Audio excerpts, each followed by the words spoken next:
Il a été plébiscité homme politique les plus populaires par certains journaux. Il a aussi été au niveau européen. Il a créé aussi son parti politique. Lui, c'est le gouverneur de la province-ville de Kinshasa, Jean-Tini Ngobila. Nous allons parler de ses réalisations, de ce qu'il fait à la tête de la province. Nous recevons pour vous Madame Bélise Okonda, qui est la coordonnatrice de la cellule de communication du gouverneur. Bienvenue, Madame. Merci. Voilà, le gouverneur est déjà de retour. Il est rentré depuis la semaine passée. Oui. Il était à Paris et à Bruxelles. Il est allé faire quoi là-bas? D'abord à Bruxelles, comme vous l'avez suivi certainement à travers les médias, au mois de mars dernier, il y avait une grande mission économique belge conduite par le ministre-président de la région Bruxelles-Capitale, M. Rudi Vervoort. Cette mission a été ici à Kinshasa dans le but de pouvoir redynamiser la coopération entre les deux villes, donc entre Kinshasa et Bruxelles. Depuis quelques années déjà, il y avait certains contrats qui ont été signés pour des intérêts mutuellement avantageux, mais qui étaient restés en veilleuse. Donc cette mission est arrivée à Kinshasa et a pris en compte certains secteurs, notamment celui de l'environnement, des infrastructures et des transports. Et il était donc normal qu'il y ait un retour. Donc le gouverneur de la ville de Kinshasa était lui aussi à la tête d'une grande délégation ministérielle, donc de l'exécutif provincial. Ils se sont rendus à Kinshasa à Bruxelles. Et pendant quelques jours, il y a eu justement, on a continué dans cette lancée de redynamisation des relations. Et dans le cadre de cette coopération, très prochainement, vous verrez ici à Kinshasa, la restructuration même du service anti-incendie de la ville qui a pu recevoir un don de la ville de Bruxelles, Bruxelles-Capitale, des camions anti-incendie, du matériel pour pompiers, etc. Donc c'est une des résolutions qui ont en fait ce qui a sanctionné la fin de la visite du gouverneur à Bruxelles. Voilà, et à Paris, il a été Bruxelles, Paris. À Paris aussi, c'était des relations, des contacts très importants pour justement l'amélioration, si vous voulez, le renforcement des relations entre les villes de Paris et Kinshasa. Et il en a profité pendant ce séjour il a été reçu par la diaspora congolaise qui suit de loin toutes les réalisations que le gouverneur Jean-Tini Ngobila Mbaka est en train de déployer depuis son arrivée à la tête de la ville de Kinshasa.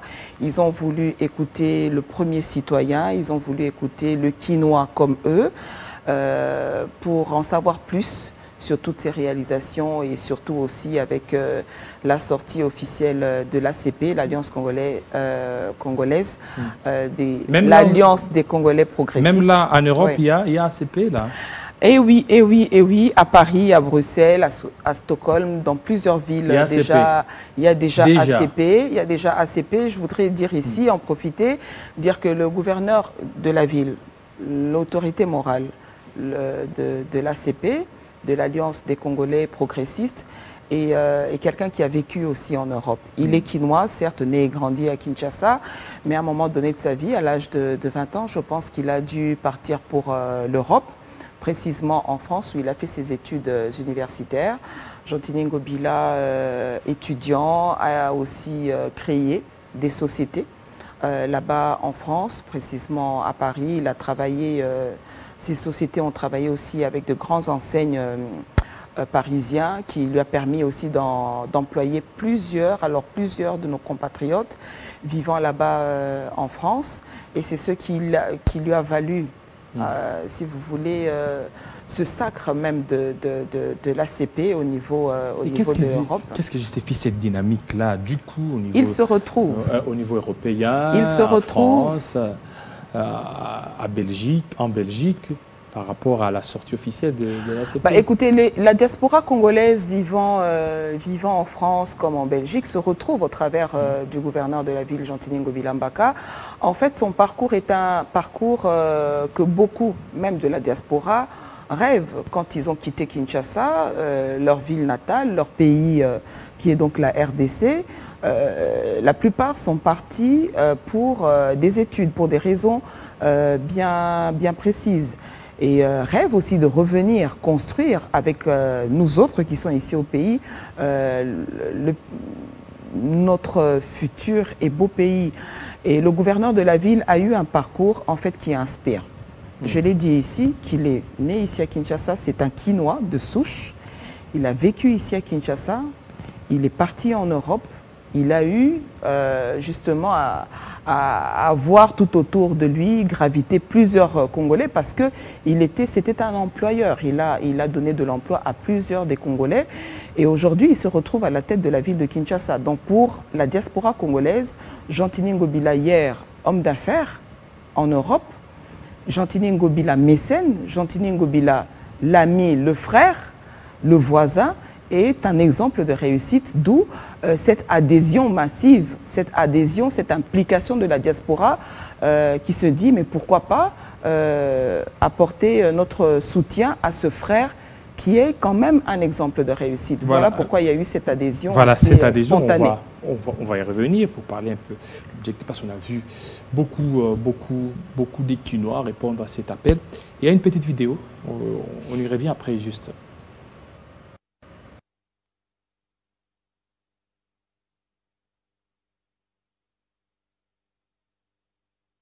Si on a commis à thé, nous allons voir naturellement, il fallait la komawa, na kutana bino, bandeko, baleki, na monde ba famille bazaliawa, minge baliawa, bazaba kulutangai, bayamba inga ta na komakiawa depuis les années 80. Na ina ba 20 ans, ba Bérouge baliawa, mukuba fédé azali encadrement, ba resina ndeni ya Obwaka, ba encadrer ngapé ndeni ya Okota Kinasi. Et plus tard, nous avons aussi ma solo, dans cette société, ndenge na ndenge, bandeko pe bazu misala, ndenge na ndenge, puis de Rozonga Namboka. ACP et Salamaki, na Kinshasa, na vision d'abord. C'est une grande vision. Et bah ça n'a pas tout ça dans bango. Babi na biso il faut tout ça là ça la partie. Babi pour soutenir Tata Mokonzi, la misala nyonso ya sali. La misala ko azali ko sala pe na oya ko sala si. Et bien ok. Voilà, azali ndeko. D'ailleurs na soutenir ra ceux qui et c'est que na sala partie pour soutenir na ko sala mo makasi. Comme ça que tout ça la partie. Na partie on a babi na biso ba car la révélation babi tant tout ça la mo et za mo pepe mo ko ça va. Donc mboka mobimba nzambe moko a ça la propagande. Et puis tant to bandi. Mais vraiment, on dirait tout le monde. Donc, on a parti par jour, au moins 10 000 personnes au côté de la partie. Tous les jours, comme on a lundi, dimanche. En 6 mois, il y a pas d'adhésion. On a enregistré plus de 1 500 000 personnes à côté de la partie. Car à la Kati, il y a Kinshasa. Tobeteli Maboko, s'il vous plaît. C'est noté. Kaka, na Kati, il y a vie. En fait. Voilà, on l'a vu, en train de parler à la diaspora. Qu'est-ce qui explique un peu cette dynamique? Je repose la même question. Beaucoup de gens, vous savez, remplir le stade des martyrs ici à Kinshasa, c'est pas facile. Nous savons que ceux qui remplissent le stade des martyrs sont des musiciens, aussi certains pasteurs.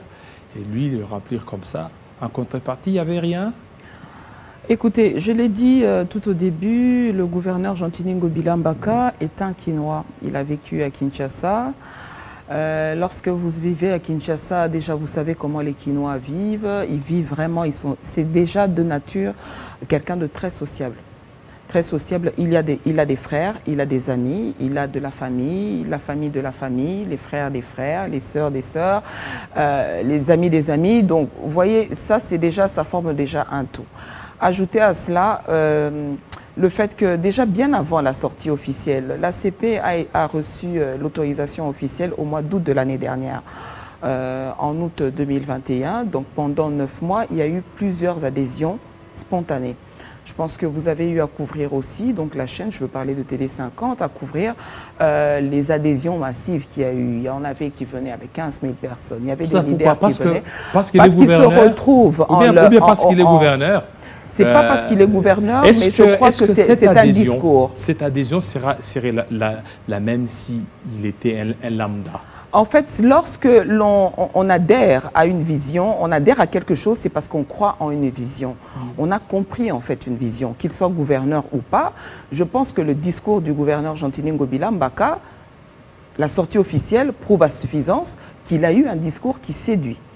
Parce que l'ACP, je l'ai dit, en 9 mois, il y a eu des gens qui sont venus de manière spontanée. Si c'était le fait qu'il était gouverneur, il y a des personnes qui sont des ministres, il y a des personnes qui ont été gouverneurs avant lui, mais on n'a jamais connu ce genre d'adhésion, on n'a jamais connu ce genre d'implication ou soit des personnes qui se disent de prendre à bras le corps une telle vision. Ça veut dire, ça prouve à suffisance que le discours passe. Le discours est bien compris dans le chef des Kinois. Le fait que les gens viennent de manière spontanée et se disent, voilà, nous adhérons, conséquence directe, il vient d'être plébiscité comme meilleur, si vous voulez, l'un des hommes politiques de notre pays. Et c'est quoi, c'est-tu à quoi par rapport à ça? Il fait parler de lui. Lorsque lui-même a reçu ça, il s'est reconnu dans ça. En fait, pour lui, c'est la reconnaissance des Kinois. Par rapport à ce qu'il fait. Vous savez, généralement, lorsqu'on est humain, lorsque vous posez des actes, surtout des actes qui vont à l'endroit de la population, qui touchent directement le social, des fois, vous ne vous rendez pas compte de l'impact que cela a sur les vies des Kinois. Le gouverneur de la ville, arrivé à la tête de Kinshasa, a fondé donc son programme autour de Kinshasa Bopeto. Il y a eu une adhésion. C'est vrai qu'au départ, les gens ont eu du mal à pouvoir comprendre c'était quoi Kinshasa Bopeto, mais au fur et à mesure, la ville de Kinshasa, les Kinois, le commun des mortels, s'est approprié de cette vision. C'est en fait le sacre de Est-ce que vraiment le Kinshasa Bopeto, tel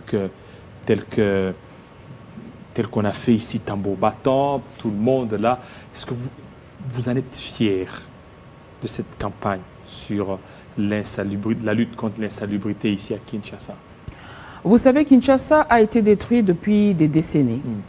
Nous avons vécu dans une ville très sale, il y avait des immondices un peu partout. Je pense que si vous fouillez dans les archives des images, vous remarquerez qu'il y avait même ici sur le boulevard, il y avait tout plein, alors là tout plein des immondices, des montades d'immondices.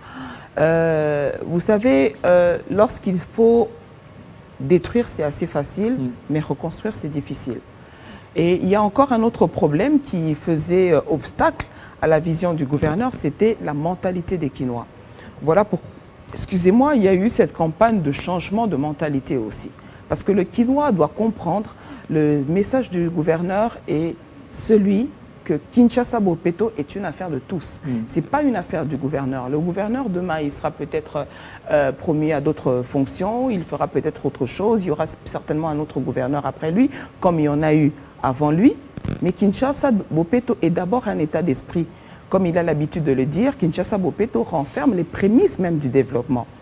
Et aujourd'hui, c'est vrai qu'il y a des gens qui pensent que Kinshasa Bopeto n'était qu'un slogan. Moi, je dirais que non, parce qu'aujourd'hui, Kinshasa Bopeto, même lorsque vous suivez les réseaux, nous recevons des fois des messages des Kinois qui nous interpellent, qui nous appellent pour nous dire, bon voilà, il y a telle situation dans tel coin de rue, il y a ceci. Ça veut dire que les gens comprennent qu'ils doivent aussi contribuer à leur manière pour aider l'autorité urbaine. La population devait aussi comprendre s'il y a vraiment des sanctions par rapport, par exemple, aux bourgmestres qui ne parviennent pas à appliquer ça. Plusieurs fois, des bourgmestres ont été sanctionnés.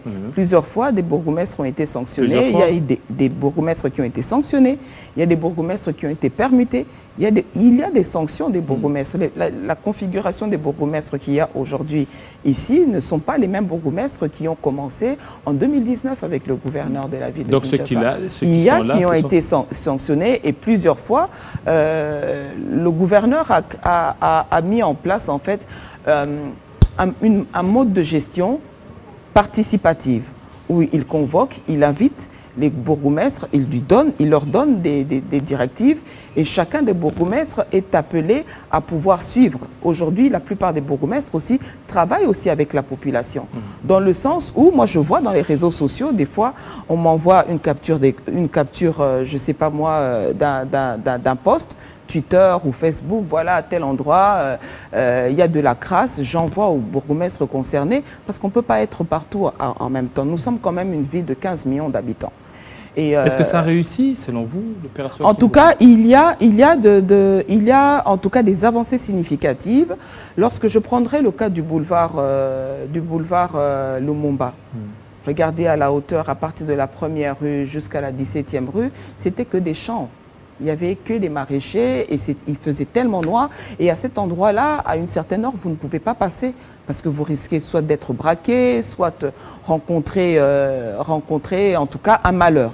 Mais aujourd'hui, vous verrez beaucoup de personnes, même des gens après des fêtes, des mariés, aller dans ces différents jardins qui ont été érigés par la ville, prendre des photos. Aujourd'hui, on est fiers quand même de notre ville.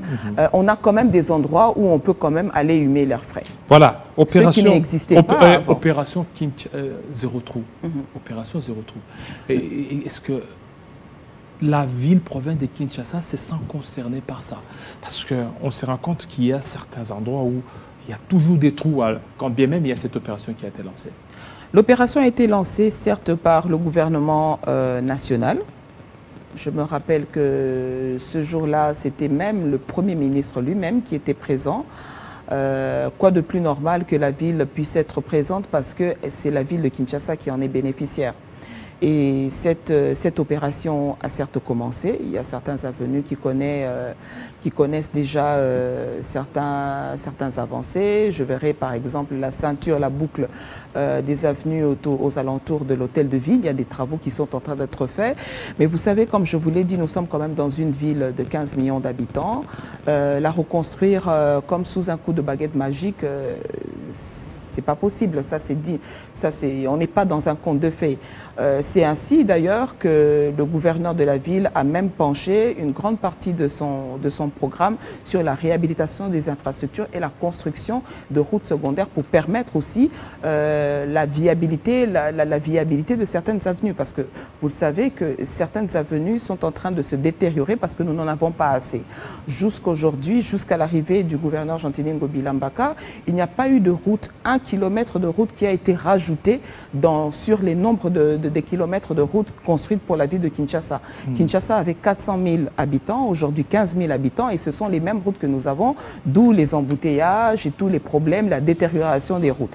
Et c'est ainsi que le gouverneur, pour pallier justement à ce problème, pour protéger les routes qui vont être réhabilitées ou construites, s'est lancé dans la réhabilitation de la construction des routes secondaires comme Kikuit, Lenguesa, etc. Merci pour beaucoup. Désengorger certaines avenues. Merci beaucoup, madame.